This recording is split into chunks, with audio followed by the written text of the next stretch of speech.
Hi everyone, it's Hamza here. I'm so happy everything's over the line. I can't wait to be playing for Bangladesh and hopefully see you guys soon. Bye. কয়েকদিন আগে সামাজিক যোগাযোগ মাধ্যমে হামজা চৌধুরীর এই ঘোষণার পর থেকেই যেন দেশের ফুটবলে বাংলাদেশকে নিয়ে আবার নতুন করে স্বপ্ন দেখা শুরু করেছে ফুটবল ভক্তরা। কারণ এই প্রথম ইংলিশ প্রিমিয়ার লিগে খেলা কোনো ফুটবলার গায়ে জড়াতে যাচ্ছেন লাল সবুজের জার্সি। ২৭ বছর বয়সী হামজা চৌধুরী খেলছেন প্রথম সারির ক্লাব লিস্টার সিটিতে। এটা সেই ক্লাব যে ক্লাব হামজাকে বাংলাদেশের বাইরেও করেছে সুপারস্টার। তবে বেশ কিছু গণমাধ্যমের খবর খুব শীঘ্রই লিস্টার সিটি ছাড়তে যাচ্ছেন দেশের ফুটবলের নতুন এই তারকা। তাহলে কোথায় যাচ্ছেন তিনি?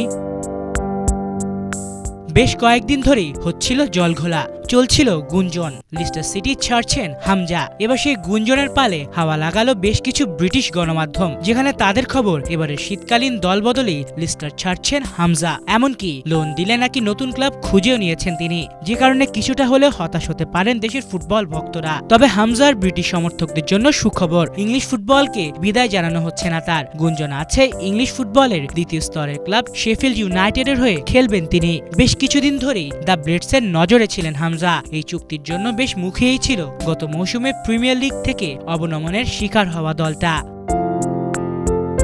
গত মৌসুমে প্রিমিয়ার লিগ থেকে নেমে যায় শেফিল্ড ইউনাইটেড। ৩৮ ম্যাচ থেকে ১৬ পয়েন্ট নিয়েছিল, পয়েন্ট টেবিলের সবার নিচে। অবনমনের পর বর্তমানে তারা আছে প্রথম বিভাগের ফুটবলে। সেখানে অবশ্য বেশ সুবিধাজনক অবস্থানে আছে তারা। ইংলিশ চ্যাম্পিয়নশিপে শেফিল্ডের বর্তমান অবস্থান ৩। সুযোগ রয়েছে আবারও পরের মৌসুমে ইংলিশ প্রিমিয়ার লিগে কোয়ালিফাই করার।